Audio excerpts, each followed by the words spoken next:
Hello students, welcome to Rise Eyes YouTube channel. আমি অমিত কিরণ Chowdhury. Today is in our What to Read sessions. We are going to discuss which topics are important in today's The Hindu newspaper. So let's see.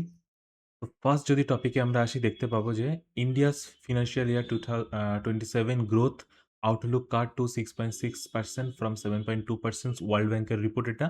তো এটা স্বাভাবিকভাবে এটা ইকোনমির part, তো ইকোনমিতে যাবে এটা। Next দেখো important যেটা টপিক ইউপিসির দিক থেকে, India's first quantum reference facility to be launch in Andhra Pradesh. তো এটা কোয়ান্টাম মিশন যেহেতু জিএসটি সায়েন্স অ্যান্ড টেকের পার্ট।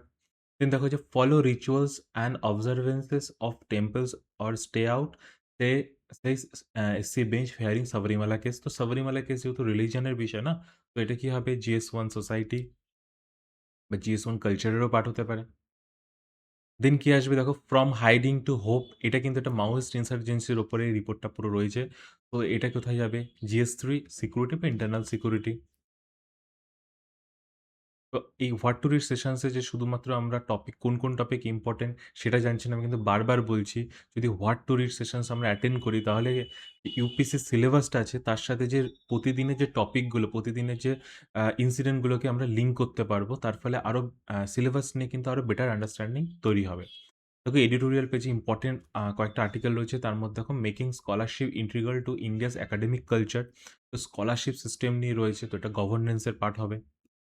নেক্সট দেখো Nari Shakti India's defining reform for the next decade. তো নারী শক্তি যেটা বিল নিয়ে বা নারী শক্তি অ্যাক্টে নিয়ে আমরা আর্টিকেল করেছি, সেগুলো কিন্তু পলিটিতে যাবে, কিন্তু এটা নারী শক্তির ফলে যে মানে উমেন্সের ওপর যে ইম্প্যাক্টটা হবে, তো সেটা নিয়ে বলছে।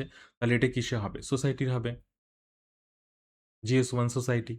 দেন টাইমলি ইনঅ্যাকশন। তো টাইমলি ইনঅ্যাকশন দেখো এটা ইনফ্লেশনের উপরে রয়েছে, তো ইনফ্লেশন মানে direct to link to economy, তাহলে এটা ইকোনমির part.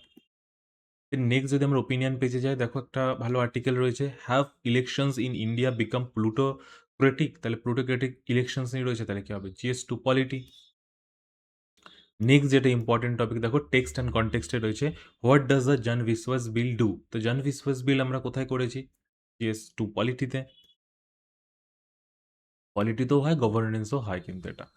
How will Gaganyaan astronauts return safely to earth. Gaganyaan missions রয়েছে, স্পেস কোথায় পড়ে? GS3 science and technology. দেন দেখো ইম্পর্টেন্ট একটা article, government notifies CAPF central arm police force law, families protest say it undermines right of forces. তো একটা recently একটা CAPF নিয়ে পার্লামেন্টে বিল হয়েছে এবং একটা ল হয়েছে, তো ওটা নিয়ে একটা আর্টিকেল। এটা GS2 গভর্নেন্সে যাবে, কারণ এটা কিন্তু পলিসি রিলেটেড ম্যাটার। তারপরে দেখো যে government IT sector starting Anthropic model cyber security implication. তো সাইবার সিকিউরিটি কোথায় যাবে? GS3 সিকিউরিটিতে যাবে। Semaglutide is of patent, what does this means for obesity in India. দেখো এটা ওবেসিটি রিলেটেড, মানে ওবেসিটিতে কি ইম্প্যাক্ট পড়বে সেটা নিয়ে রয়েছে।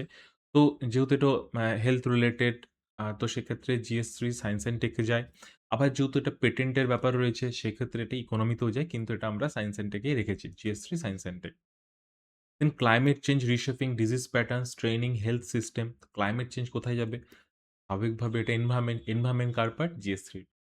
তো আশা করছি এই টপিকগুলো তোমরা বুঝতে পেরেছো এবং এই টপিকগুলো একবার আর্টিকেলগুলো একবার দেখে নেবে। দেখে নিলে আমি এই আর্টিকেলের উপর যেগুলো প্রিলিমসের জন্য ইম্পর্টেন্ট সেগুলো প্রিলিমস বাইটসে আমরা নোটস প্লাস ভিডিওস দেবো। সেম অ্যাজ মেন্সের জন্য ডিপ অ্যানালাইসিস অ্যান্ড এডিটোরিয়ালের জন্য এডিটোরিয়াল এক্সপ্লেন কিন্তু আমরা ডিটেল নোটসের সাথে বেঙ্গলি প্লাস ইংলিশ নোটস আমরা আমাদের ওয়েবসাইটে আপলোড করব, এবং তার সাথে যে ভিডিও অ্যানালাইসিস সেগুলো কিন্তু রাইস আইসের ইউটিউব চ্যানেলে আপলোড হয়ে যাবে। All the best students, thank you.